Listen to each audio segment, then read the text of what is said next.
I'm Linea Johnson, and this is my mom, Cinda, and we're going to talk about mental health and treatment. So treatment is very difficult in the process of recovery. When I was first diagnosed, it was really hard to deal with the diagnosis and really hard to deal with all of my changing moods, extreme depression, extreme mania. And so I found myself a lot of the time self-medicating or cutting or using alcohol and drugs to help me feel like I could control it a little better. Eventually it would just make it worse. I guess that drinking isn't the best thing to make you feel better when it just makes you feel depressed. But for me it was very difficult as I tried to find a medication that worked. I had a lot of really bad luck with medications, and though I trusted my doctors, they would give me lithium and it didn't work, or they'd give me Prozac and it'd make me manic. So at some point I just felt like, why not take illegal drugs? I could manage it myself that way, and I felt a lot safer because I knew what I was doing and the doctors didn't. In the end, of course, I figured out that the doctors really did know what they were doing. But it was a very difficult process. And now I've found a medication that works. Medication isn't something everyone wants to be on, but for me, I know it's really important because I need to be on medication to stay stable enough so I can use other treatment. I also will exercise or do yoga. I meditate. I do other things other than medication too to help me feel like I can stay stable and just take care of myself that way.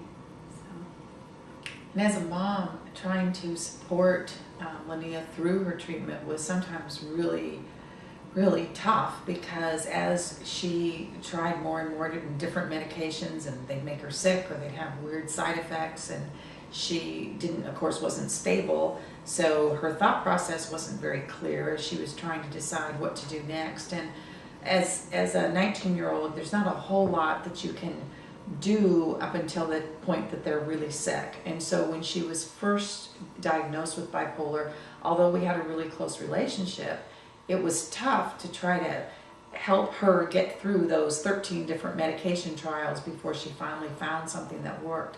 But we were really blessed to have great doctors and a really open and honest relationship, and we just kept hanging in there.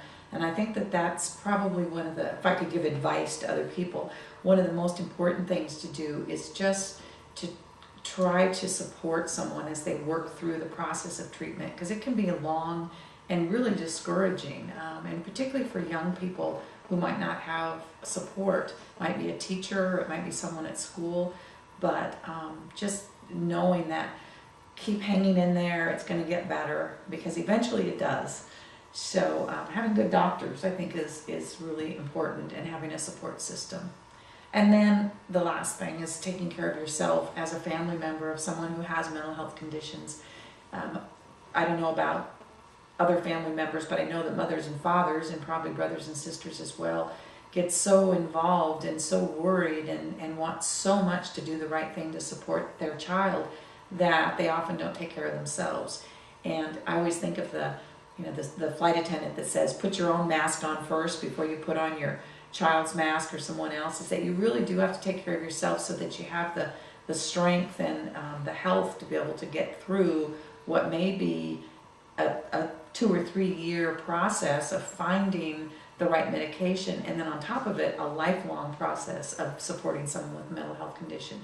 But in the end, I have to say that it brings its own rewards. It builds a closeness as you're all working together for that goal. So hang in there, and treatment is a possibility.